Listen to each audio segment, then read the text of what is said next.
But in the studio now, we've got Representatives Chris Brown and Dana Criswell from the Mississippi State House of Representatives. Wanted to have them in the studio to talk about what's going on down there at the Capitol.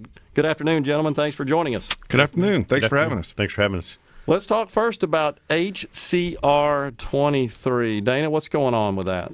HCR 23. It's actually a very simple issue. It is just to declare Mississippi a Bill of Rights sanctuary state.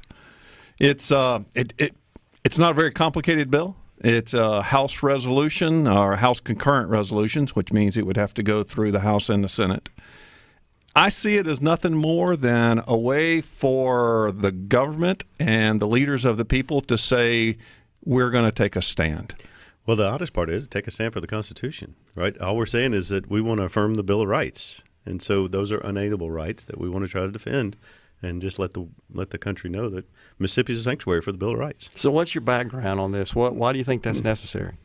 Well, it started, Dana, with the overreach in Virginia on the Second Amendment sanctuary. You know, there was an assault by the governor of Virginia to come after the Second Amendment. Yeah. And Dana caught it and kind of addressed it on the local level. Yeah, this time last year, I went all over the state. 27 counties passed Second Amendment resolutions. And it really became, I did it in DeSoto County, or actually I didn't. I had a citizen ask me, and I helped them kind of draft the language. They went to our county supervisors, and they passed it to declare DeSoto County a sanctuary for, or a haven for Second Amendment rights. I had people from all over the state start calling me. People wanted, and they were begging for their government to take a stand. And that's really all this is. It's not a law that we're passing. It's just really government taking a stand. So I saw that last year, and citizens were leading this because it was simple and easy. And it's sometimes, as you know, difficult to have a politician actually take a stand, and they did. And then, of course, you know, with the COVID, not necessarily Mississippi, but all over the country, they even restricted freedom of worship.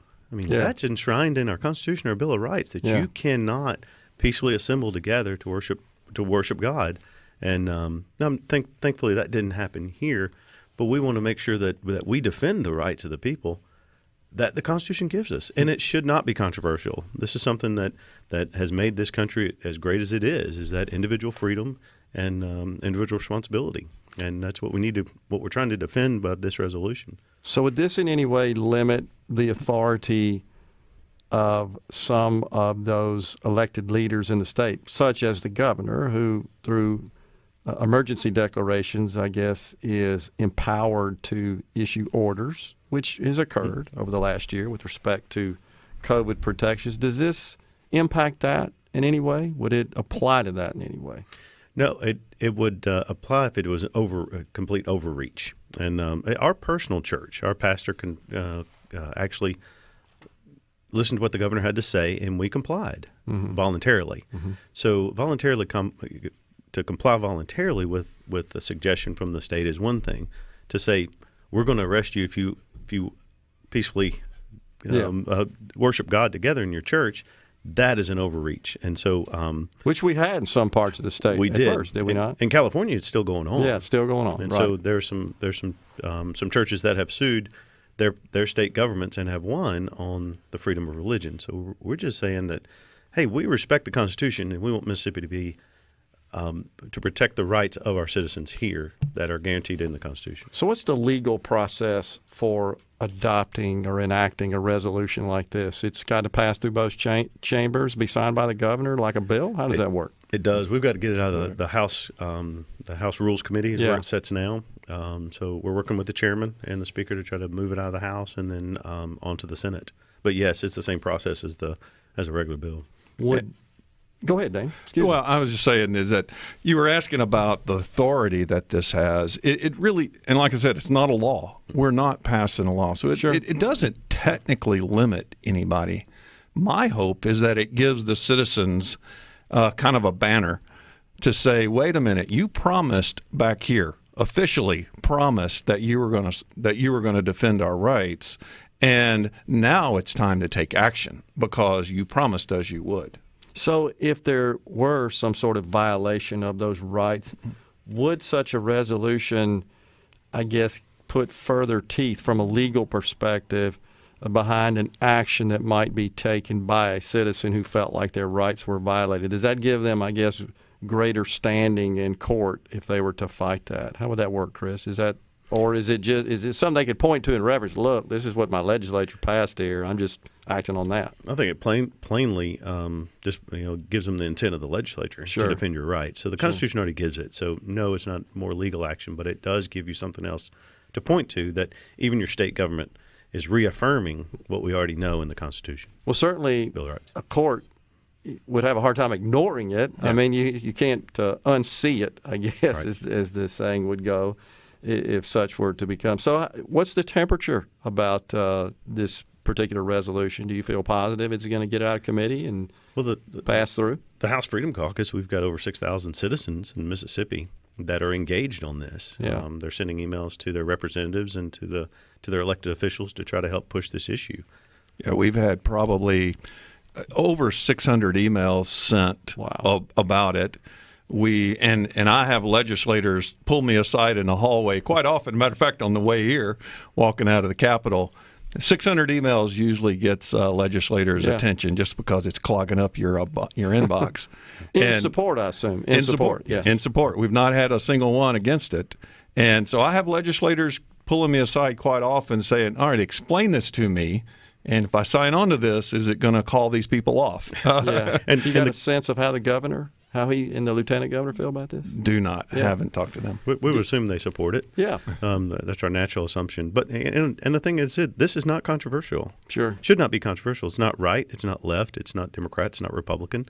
It's constitutional. It's American. I get it. Yeah. And so would Washington be inclined to pay attention? Is our delegation in Washington, is our D.C. delegation aware of this particular resolution? I don't know if they're aware of it. I do know that our Attorney General sent a letter just, I believe, a week and a half ago. She joined 6 other Attorney Generals, sent a letter to the Biden new Justice Department, basically saying very similar to what we're saying, is that it was just fair warning that we are going to use every bit of power we have in Mississippi to defend our people's rights. Yeah. And so I think she's joined with us. Yeah, we're very proud of our Attorney General. She did a good job. Yeah, well, good. So I've got a member of our delegation on the show tomorrow, so I may ask him that question. See if who's coming?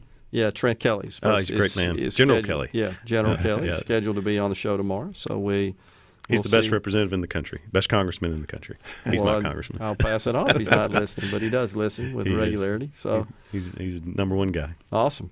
What else is going on at the Capitol? What other bills are you guys hopeful about and pushing forward? It's kind of floating to the top of your list there, Dana. Well, one of the Freedom Caucus positions was doing something about the emergency powers. This is not anything against our governor. I think he's done probably as good a job as anybody could do, and they've never experienced this. But our emergency powers laws didn't have any kind of limitation on him, and we've seen it now been going on for a year and a half. So the Freedom Caucus position has been that we need to find a way to limit that. Not against him, but just we've never experienced this before.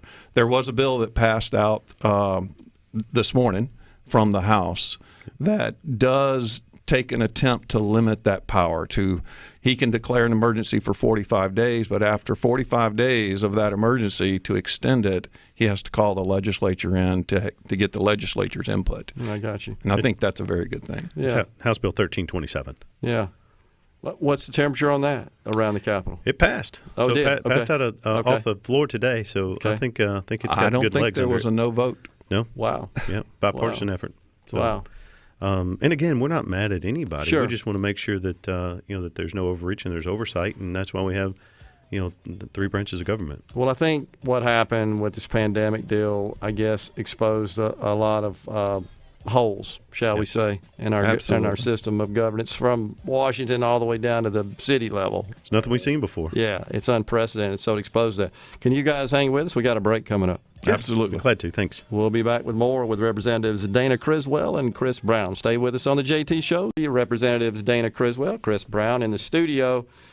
So I got a text here on the C Spire text line that pertains to the bill limiting the governor's power that we were talking about before we went to break under emergency declarations specifically, right? So he said, good thing they passed that bill limiting governor's power because there will be a Democrat governor at some point, and they may seek to be, I guess, a little more authoritarian, which is what we've witnessed certainly in those states run by Democrat governors that are also surrounded by Democrat assemblies, legislatures, et cetera.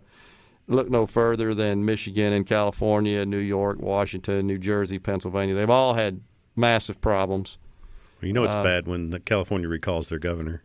I know. Looks like he's fixing to be recalled. I think we've been talking about that some. They're need about 150,000, I think, more signatures, but their goal to get to 1.5 million, which is the required threshold. But their goal is to get to 2 million. I think they're going to get there. The question is, will they just elect him again or somebody that's like him? And it's kind of a crapshoot in California. His approval rating is below 50% in California, which is interesting. If they get enough, well, then to your point, hopefully they've had enough. You know, I hope so. I was out in L.A. with a friend of mine earlier this year, and it was after they kind of loosened it up, and it was an interesting atmosphere. Yeah. And the marijuana and everything everywhere was definitely different. Yeah. Culture shock. Yeah, no Mississippi question. and California is just kind of weird. And I think agree. the text there, I think good legislation should never be determined by who's in office. That's right. Totally agree. I mean, it's principle, not if it's totally good agree. legislation, I mean, it should be for everybody, and because we should not trust any of them. I don't care what party they're with. Completely. I mean, well, certainly we should limit their power regardless of what party they're with, and that's really the intent of this legislation. More than Absolutely. anything. Yeah. Absolutely. And that's what what we as the Freedom Caucus always do. We always tell them it's principle, not personalities. Yeah. I mean, we're not mad at any one person, and I don't hate somebody because they have a different opinion than we do. We're just pushing good policy. Yeah, totally agree. So a couple of things. One, I got a text here on the C Spire text line that I think is of interest. Do you think our Mississippi government is doing enough to protect us from future issues? Even Florida is starting to protect their citizens from being deplatformed from social media. I know Senator Hill had a bill, which I think died in committee. Is that right? Stop social media censorship, something to that effect. But I think it's fair to say that the resolution we talked about in the first segment, HCR 23, I think that is one that it certainly at least has the intention of protecting citizens against an overreaching government at all levels, frankly. And to a certain degree, possibly even big tech. You know, freedom of speech is enshrined. Yeah. You know, we do have freedom of speech, and that's what guarantees a free society, is that you have a freedom to speak your mind. You don't have a freedom not to be offended. And so, you know, I think we've become a society that's too easily offended. Yeah.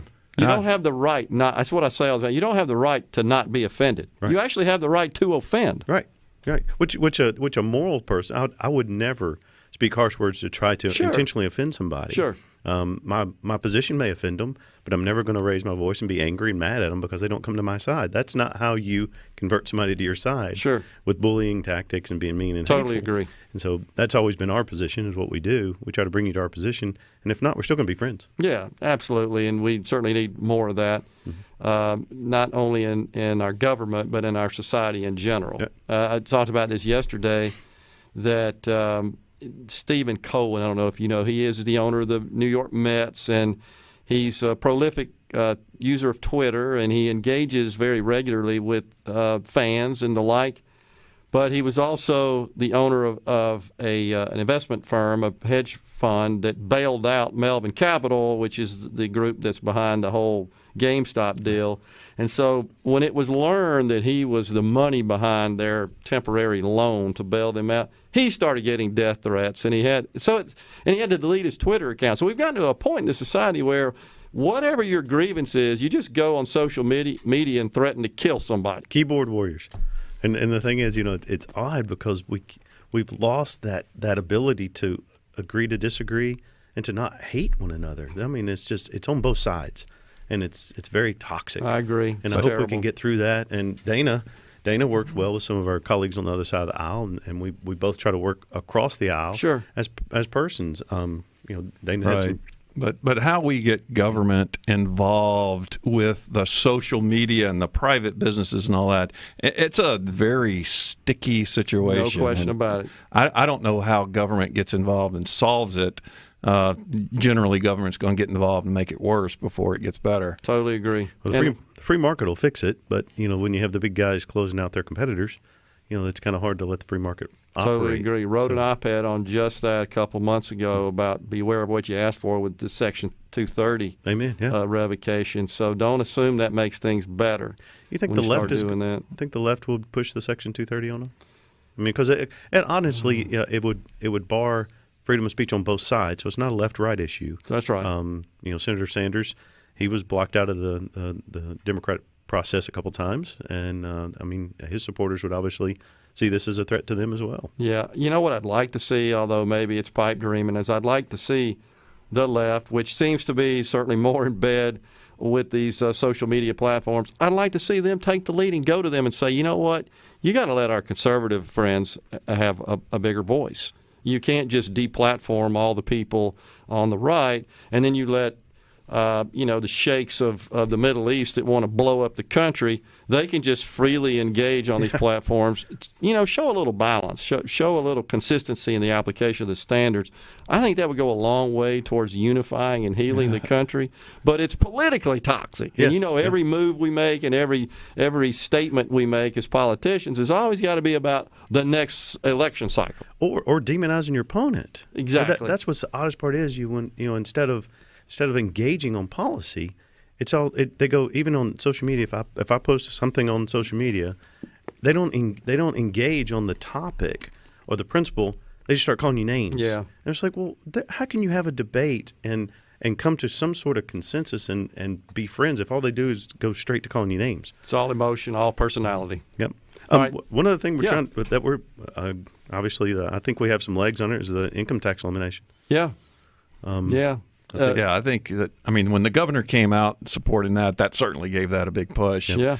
And, for someone who lives in DeSoto County, it's a big deal up No there. question. So, because I know lots of people that just move right across the line, and it saves them a lot of money. Yeah. So I think it would help DeSoto County especially recruit companies and corporations with high-paying executives. And people. And people. And people. So they may not be paying income taxes, but when they take up residence in the state and they buy Mississippi car tags and they have property and so forth, and they consume more likely in the state because of its proximity. And so they're paying consumption taxes, sales taxes, but and they send their kids to schools and the like. So there's a lot of benefits coming out of that. And I think you're right, Dana. I have friends as well that work in DeSoto County but live across the line there. I know a lot of people that work for FedEx, and when they move in, they find out I'm in Mississippi, find out I'm a state representative for Mississippi, and their first question is, how much is it going to cost me to live there? Exactly right. And we should be pouncing on this, certainly with some of the other states,